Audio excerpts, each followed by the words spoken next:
know that voice is somebody I've watched on TV, Heather. Yes. And never in my wildest imagination did I ever think I would meet her and her amazing family. I've always wanted to go to Australia, which I have yet to go. We've had a few artists from Australia, hip-hop artists that have come here that have all invited us. We've never gone. I grew up in Oakland, California. We had the San Francisco Zoo. We had the Oakland Zoo. And I've always had an affinity for the preservation of animals and wildlife. I grew up fishing in wildlife, camping, the whole nine. So when the Crocodile Hunter first came on, and we were glued to the TV. You remember these days? It was nothing like it. And we would watch Steve Irwin, this just really courageous, but the most informative person we ever heard speak on TV about wildlife, and very engaging. So every time you watch this program, you were learning about these animals, whether it was marsupials, whether it was amphibians, whatever it was, you was learning things about these animals that you couldn't learn in the books. And you felt like you were right there. Yeah. You felt like you were right there. Something about the way he described it, it made you feel, you felt like you were right there with him. Yeah, man. And so and he created a new genre of how people actually covered wildlife, in my opinion, along with his beautiful wife. I remember when their children were born, Bendy and Robert, and I never thought that these kids who look just like their dad would be in this studio. And I want to welcome the Irwin family. You are here talking about Crikey. It's the Irwin. Premiering Saturday, October the 5th. Crikey! Crikey! What is that? Yes. Oh, thank you so much for having us. I love you wielding words like marsupial and amphibian. You know are your so wildlife. cool. Awesome. Can I get a job? Absolutely. Yeah. You can work with marsupials or amphibians. Right.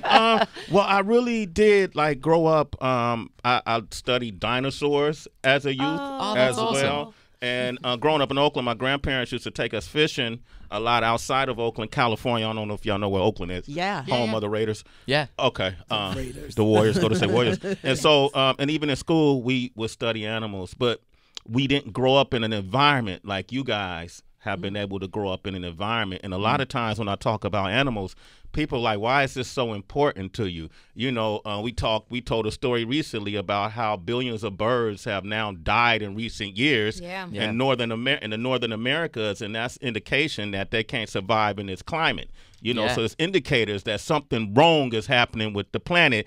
That's why we got to pay attention to the animals. Definitely. That's what I say. But Terry, can you tell people why it's important to preserve wildlife? Well, you know, it used to be all about people wanting to take care of little woodland creatures. And when I grew up, I was a kid like in the 70s, and the people who loved wildlife were usually the ones with, you know, tie-dyed shirts, wearing Birkenstocks and tying themselves to a tree or something. But what we've learned now is the things that Steve taught us have really been proved by science. For example, you've got crocodiles being just as important as koalas, and eagles and vultures just as special. And that if we can learn to love all wildlife, we kind of become more loving people across the board, which is important. And we've discovered when you protect the environment, ultimately you're protecting us, ourselves, humanity. And it's true when you say that wildlife really are, I mean, they're indicators of what's going on. And I think every year it seems like there's so many sad stories about, you know, wildlife conservation issues all over the world. And I think it's a pretty critical time in the Earth's history with everything going on. And I think it's great to see people that are passionate about wildlife. We need people to realize that, you know, you've got to preserve what we have left and love what we have on our Earth. Yeah, but Robert, people got to start watching. They got to start watching your show, because a lot of people love wildlife and they get out there and they're taking selfies next to buffaloes. You know what I mean? The buffaloes bowl them over. You know, people are losing their life. You know what I mean? Like, that's that side of it too, though. Bears, you know, people hanging out in the wilderness. And Kanye running around with the antelopes, scaring them off. Kanye, What? Kanye, what are you doing, Kanye? Yeah, in his car. Oh dear. Really? Oh my goodness. I always say what you want to do is kind of treat wildlife the way you treat someone you're walking down the street of New York with. Like, would you just grab the guy waiting at the street corner and get a selfie with him? Yeah. You know, would you just walk up to a baby and go, "Oh, he's so cute," and start squeezing on the baby? Because I think the mother would have something to say. Yeah. Just like So it's kind of the same thing with wildlife. You just have that respect for another being's space, and then we can. But all, most of the time, wildlife is, you know, they kind of respect your space, and as long as you, except for that buffalo. except for that buffalo, the buffalo don't give a damn. every now and again it can be. I'm so proud of you guys. My dad first came up with the term wildlife warrior, and it means to stand up and speak for those who cannot speak for themselves. So being here today, you guys are wildlife warriors. We're wildlife so warriors? thank you. You're part of our family. Crikey! Yes. All right. But you know, interesting enough, your dad's untimely demise was while he was working on a show, correct? Correct. And he was touched by was it a giant ray or? Yeah. He'd been spending some time with the ray. Just came up to him and was like, all wildlife seemed to really like him and was swimming over him and around him. And they got done filming, and the camera operator said, "Can we just get an ending shot?" So Steve swam over the ray and was like doing the last line. We're all done to wrap it up. And I think the ray must have thought it was a shark or something and just struck out defensively because it had been with Steve for like 20 minutes. So, you know, Steve hadn't approached it. It came to him. So I think it was just a misunderstanding and an accident. But it happens about every 75 years. Someone gets tagged by just like a Very rare. yeah, really bizarre. So I have no animosity towards the ray, and no one should. It was an accident. I'm sure it was a misunderstanding, and he just loved everything. And I think that's such a great way to live, with this appreciation for all creatures. But he was funny. He'd look at a crocodile and go, "It's so beautiful and amazing and powerful." And I'd look at it and go, where am I going to run? You know? Y'all were different that way. Escape route. Bindi, I know this may sound like a crazy question, but when did you grow up? Like, you are absolutely beautiful. I remember seeing you for the first time with your dad on television. I was like, oh my gosh, look at the little girl. Like, she loves the animals too. And to see you here today, you know, just doing everything that your dad loved to do. How has life been for you as well? Pretty, because we know you. We got introduced to you the same way we got introduced to your dad. Does that make sense? It absolutely does. And thank you, love. That's so kind of you. And you are so beautiful and wonderful and amazing. Thank you. It's been so special to be able to share our journey as wildlife warriors with the world. I was filmed being born. My poor mom got filmed giving birth to me. And it was aired on the Crocodile Hunter. So it was really exciting. I know you, Terry. Yeah. Everybody knows Mom very personally Sorry. now. But it is really special. And it's been so wonderful for me, especially after losing Dad, which was so heartbreaking for us as a family. And for me and Robert, we were so very young. But how blessed we are that we have our lives captured on camera. So if any memories start to fade, we can just rewind and press play, and we relive these amazing moments that we had with him. So it's been such an honor, a privilege to be able to share our story and hopefully inspire a few people along the way to believe in their strength to change the world. I truly believe that each and every one of us are put on this planet for a reason. We all have a purpose, and together we can create positive change. So it's been amazing, and I am really lucky. I'm getting married soon, and it's all happening. So I'm so excited. You didn't clear that with us. I'm sorry. Rob, Congratulations. Who is this guy, man? You like this guy? She's married? Yeah. Actually, I do approve. Yes. Yeah, It you do gets approve? The little brother's stamp of approval. Thank goodness. Okay. Yeah, Robert put Bindi's- Chandler through his paces, though. Yeah. I mean, you had him feeding crocodiles from the first day I met him. As soon as I knew that Bindi really liked this guy Chandler, and he visited the zoo. He was actually a professional wakeboarder. He came to the zoo on a tour, and I know Bindi really, really liked him, so I thought, yeah, I've got to put him through his paces, got to put him to the test, and he's just done so well. And now, I mean, you've known him for 6 years. Oh, damn. And wow. he's a great guy, really, really kind, and it's an exciting new chapter. And I get to walk Bindi down the aisle on her wedding day, that's so it's amazing. going to be Oh, awesome. So you tried to feed Chandler to the crocodiles. Yeah. Is what you say? Yeah, exactly. That was the first step, just to make sure he passed the test. Thankfully, he survived. Yo, Rob, you're a handsome guy. I mean, thank you. I mean, you're famous. You know, you're worldwide. Your face is on the screen with the ladies. You got a partner? What's your situation? I think for me at the moment, I think wildlife conservation, all of that. I think that's my main focus at the moment. But I think I'm happy for Bindi too, finding the right person. I'm sure one day that'll happen for me as well. Which means he's single. He's single. Yeah, it's awkward when your mother has to wingman for you. But he's single. It is. So. Yo, but the ladies, Terry, I'm sure. Look at this guy. I know. Like, you know, he's already, and at 15, when I was 15, I wasn't like, they're very forward with him. They're very like, hello, I am going to text you every 5 seconds. Yeah. What is going on with girls today? It's a different world. But poor Robert. It might be. You might have something to do with it. I was watching. Well, by the way, season 2 of this show, Crikey, is the Irwin's premiering Saturday, October 5th, 8 p.m. on Animal Planet. And in this episode, I was watching. You guys were demonstrating how koalas have sex. Well, yes. Well, yes. Right? Not really. We do have a breeding program at Australia Zoo for Yeah, koalas. So. Which means koalas having sex. But see, we've got this one koala, and he lives with us because he was sadly hit by a car, and his arm was really hurt, so he couldn't be released back to the wild, so he had to live in captivity. So Harley is a total stud muffin. Yeah. He is like genetically beautiful, big guy, and awesome, but he can't really hang on correctly. So you kind of have to help him, which is awkward. Yeah. Like Very much awkward. It was a threesome. It was awkward. I witnessed a threesome. Yeah, it was like, yes, we all. But koalas, they're endangered. Like they're heading towards being endangered. So there's not many left. Okay. So we're trying to sort of help with this breeding program to hopefully boost numbers up. And but his genetics are brilliant. Yeah. I mean, he's a great boy, and he'd really help the koala population. Yeah. And he's a dad. He's but a it's dad. awkward. Yes. Yeah. Awkwardly a dad. Yeah. But we've got 11 koala joeys at the moment at Australia Zoo. Yeah. And what's going on? We just had 11 baby koalas, a baby tiger, baby giraffe, baby rhino. All of them are boys. Oh. Wow. Really weird. What does that really mean? crazy. It was interesting. They're all boys. Wow. So they're all really cute. But Yeah. Life at Australia Zoo is very random. Yeah. The Irwin family is here. Tracy G. Yeah, Irwin Squad. I'm wondering, Sirius XM Sway in the Morning. We broadcast in New York City. A lot of people hate the rats, hate the pigeons. We got raccoons just rummaging everywhere. Should we consider this to be wildlife that we should care for?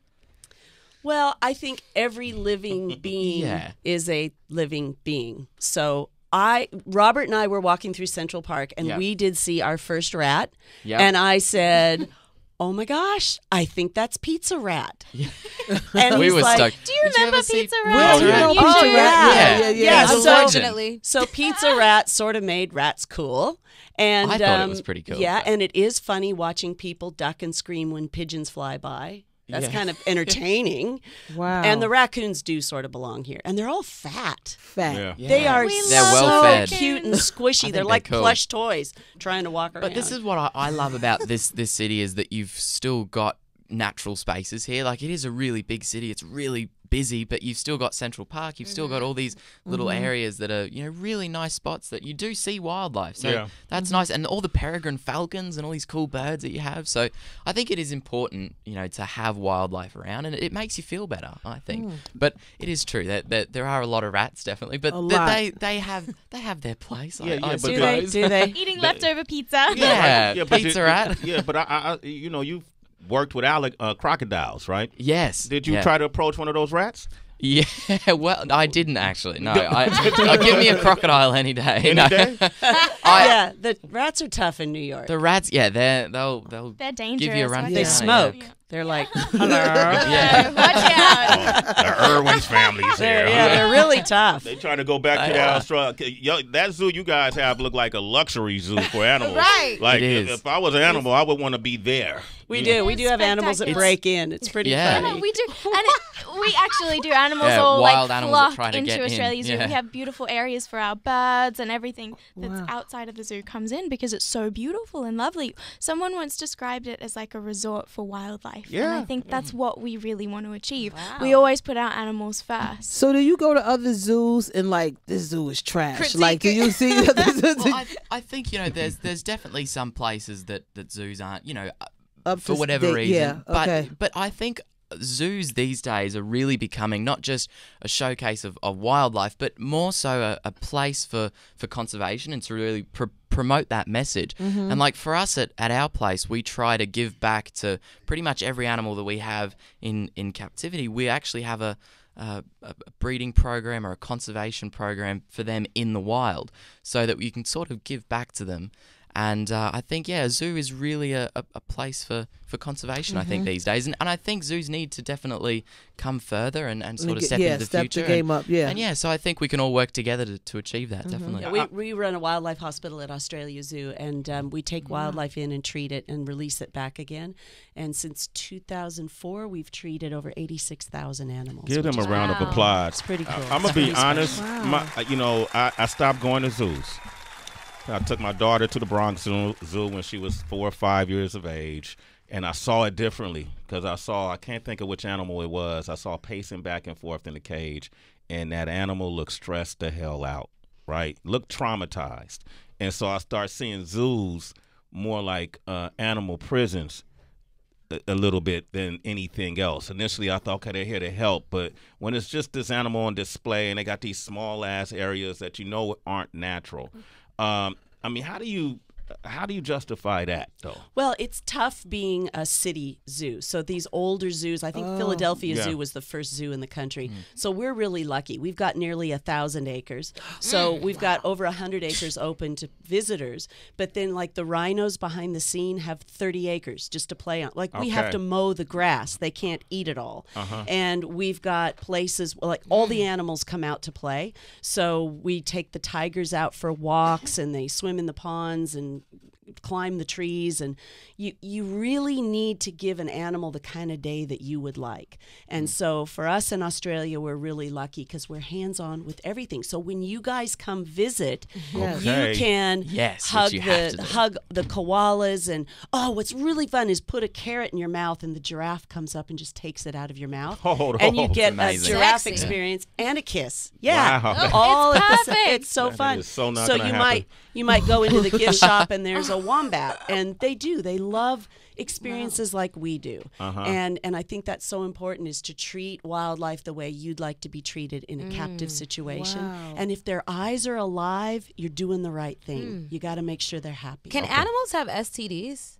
Yes, definitely. We have koalas that have chlamydia, and they transmit that now is the number one problem. We have more koalas that suffer from chlamydia than get hit by cars or attacked by dogs now. What's really exciting is we're actually developing a vaccination for them. So at the Wildlife Hospital, we're at the forefront of research and developing this amazing vaccines that we give to young koalas so that they never have to worry about the disease. And what's kind of weird is people who study this with people are interested in what we're discovering. Yeah, Of it's kind of course. funny. So when we Yeah. were developing this vaccination, so I got to spend the day with the lovely doctor in charge, and it was very interesting and long-winded, but it has some really practical practical things involved, but it's really exciting. And what's so wonderful is that for us, at the Australia Zoo Wildlife Hospital, it's fascinating how human doctor work, when you work in a human hospital, it really mimics what we do at the wildlife hospital as well. So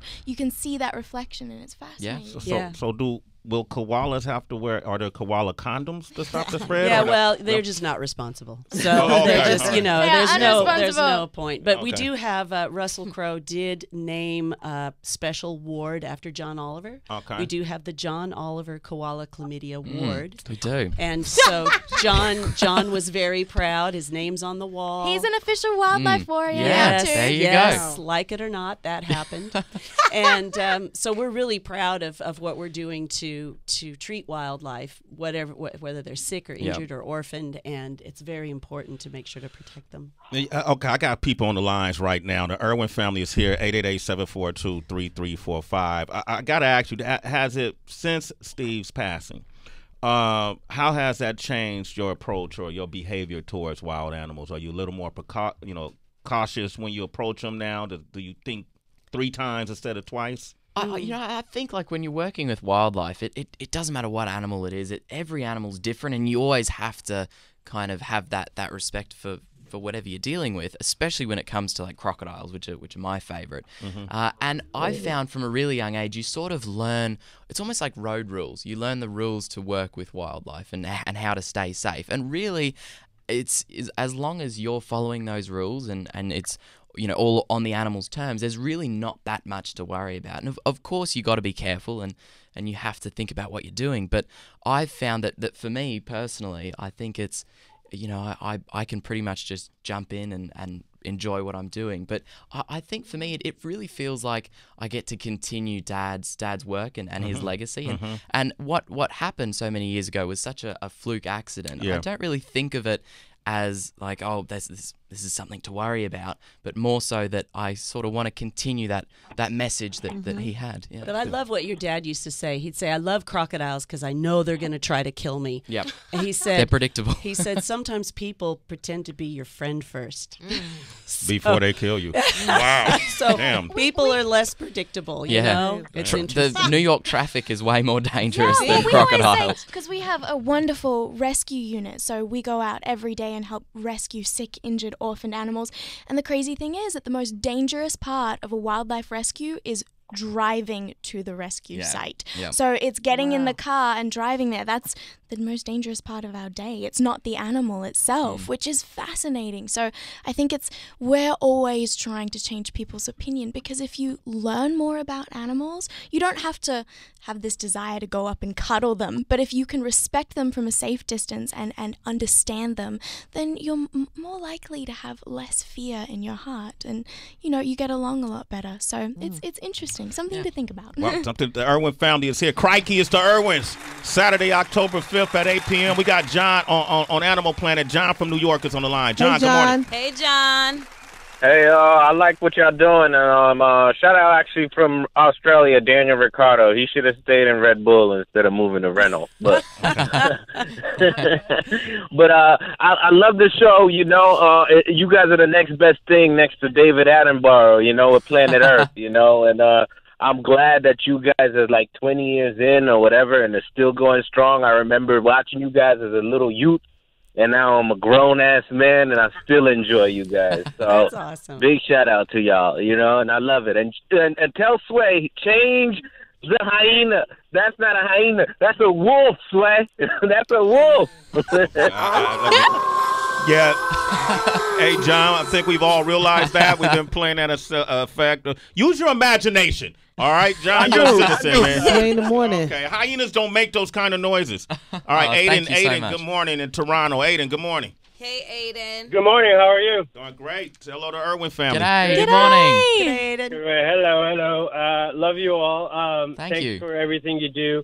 But just a quick, just looking for a solution. I was so heartbroken by the Amazon fires and that are still going on. There are a lot of animals and forestation just disappearing. What can the average person do to do more? I'm a conservationist by hobby. Like, I have a regular media job, but I rescue chickens, I rescue squirrels here in Canada. That's awesome. But what can, like, a lot of my friends ask, like, the whole posting on social media, the whole outcry is great. It spreads the message. But what, like, is there something I could do? Like, do you have any suggestions for, like the average person that could do more. Okay. Sure. Well, you're awesome rescuing animals and doing all that work is fantastic. But I'll tell you, everybody in the world has two things to varying degrees. Everybody has time and everybody has money. And if you only have a little bit of those things and we all put that together, we can change big problems. So, yes, I feel helpless with the Amazon burning. I can't go there and put the fire out. But we do have conservation properties in Australia and we do fight fires. And I was saying to Bindi, she was so sad about the Amazon burning. And I said to her, but we saved this. We've got 451,000 acres that are protected in Australia. So whatever you do with your time and your funds, I know we have a charity called Wildlife Warriors. When you come to Australia Zoo, the money you spend to come to the zoo covers administration costs. So when you make a donation to our charity, Wildlife Warriors, 100% of it goes to help the animals. Oh, wow. It's not part of that money. So I know that we can do great things together collectively to make positive change. So I would encourage everyone, keep saving those squirrels, keep finding local charities that you can work with that really move your heart to want to and make encourage change. those around you as well. I think a lot of it is awareness too. It's making sure that everyone does their little part and trying to inspire others to do that, I think, is important. Yo, do y'all ever argue? Not really. The only thing, what have we argued about? The I don't one, know. big one. The big only one. thing we've ever argued You about. would appreciate always this. scientific animal things. The dinosaur argument. So Bindi has an argument that the blue whale was the largest living creature on the earth. But see, then I have this argument that there was a dinosaur that lived a million billion years ago that was bigger. Was bigger. So Oh my goodness. Which one? Well, I think it was originally the Argentinosaurus, and then I think it's called like it's a sort of a it's like a dragon. Dreadnoughtus, I think it's called. Like it's named something after like a big that. ship. That have they found remains? Like they found fossils from the animal? Yeah, they have. Yeah, Okay. and they estimate the size to be way longer than a blue whale. Okay, So that's but we're my living argument. in the now. We're not living in 500 million years ago. It's not See, entirely. it's going to get but heated again. it is. I see what's watch about to out. happen. You've re-sparked this argument. And that's what y'all argue about at home. I got Yeah. to move in with y'all. Jeez, that's it. Really That's quick, it. that's what I wanted to ask you about, Rob. So these alligator crocodiles, Yeah. what's the largest size that you've ever, do you stop at some point and like, wait a minute, this is just too, I'm not doing this today. Like, Crocodiles are amazing. They're such incredible animals. And I think that the cool thing about them is they are like modern day dinosaurs. And they really are so intelligent. There's a lot more to them than meets the eye. The biggest crocodile that we have at Australia Zoo, he's beautiful and he's about 16 feet long. So he's a really big boy. yo. And we actually just moved him. It's in the show. I saw that. It was crazy. pretty crazy. It was epic. But the thing about crocs is you actually can't with a polar bear you'll dart them and they fall asleep. You can't do that with a croc. They don't metabolize sedatives. So you actually have to physically hold them down and move them. It's the best for their health. And so it's pretty exciting. You got to approach them from the back. Yeah, so Yeah. you have a team ready and you sort of go from the back and actually jump onto their head and sort of secure that, cover their eyes, and then you can move them and it's awesome. All it's of the pretty amazing. techniques that we use, though, they were first designed by Dad. Yeah. So everything that we still do today, because he was the best with crocodiles. The He best. knew how to make Yeah. sure Oh, the yeah. crocodile was happy and healthy and the people were as well. So it's really special. And now watching Robert, he's so much like Dad. Yeah. Watching him jump on these massive crocodiles, it is so special for They're us. amazing. What do you It's a think of privilege. I think your dad really created the genre, and then you'll see guys like Bear Grylls, who has his show and his other shows that have come out similar to it. There's not show competition, is there? Was there competition? No, yeah, I don't think really competition. Okay. I think it's good to see people that are making a positive difference, for wildlife, for the environment. I think that's great. And it's a team effort. It really is. I think as many people as possible that can spread that that word is great. I do agree though that Dad definitely did change the way we look at wildlife. Yeah. Instead of looking at something, 100 meters away, you're right there with it, and it gave people that inside look. So I think that's amazing. We definitely need more people to have that consideration for sure. Yeah, and he showed that khaki isn't just a color; it's an attitude. It's an attitude. Oh, I just tell you, I came up. I'm a child of the '70s too, Terry. I know. I'm well preserved. I probably lived on in y'all zoo. So, but I used to watch Lauren Green Wild Kingdom. Yes. Wild Kingdom. Mutual of Omaha. Yeah. All of that. I used to watch. Now I look at those shows and I just cringe because they're just wrestling everything to the ground. Yeah. But it was that's what inspired us to appreciate and recognize wildlife. And now I think we just need to make sure we work together to do that and not be critical of each other, but just to approach everything with that spirit of love. And sometimes people get a little competitive, but now it's just to make sure we're all doing something better than us all doing nothing. Absolutely. I like that. Terry, Bendy, and Robert, give them a round of applause. Thank you. Season 2, Crikey. It's the Irwin, Saturday, October 5th, 8 p.m. on Animal Planet. If people want to donate to your organization, where should they go? WildlifeWarriors.org. You can learn all about it. Citizens, get on it. Wildlife Warriors.org. Warriors.org. I will be donating. Thank you for coming by. Thank you so much. Thanks for having us. You two are angels. Oh, thank you very much. Turned out beautiful. We have amazing parents. Absolutely. You We really do. do. Terry, congratulations. Thank you very much. You've had to hold a lot. You Yeah, have to keep the family together. You have to keep the purpose going. I commend you. You're a very powerful person. Thank you. Congratulations. I'm very blessed. Absolutely. All right. The Irwin family. Round of applause. Thank you. Hey, who we got coming up next? Kevin Smith. Sway in the morning. Shade 4-5.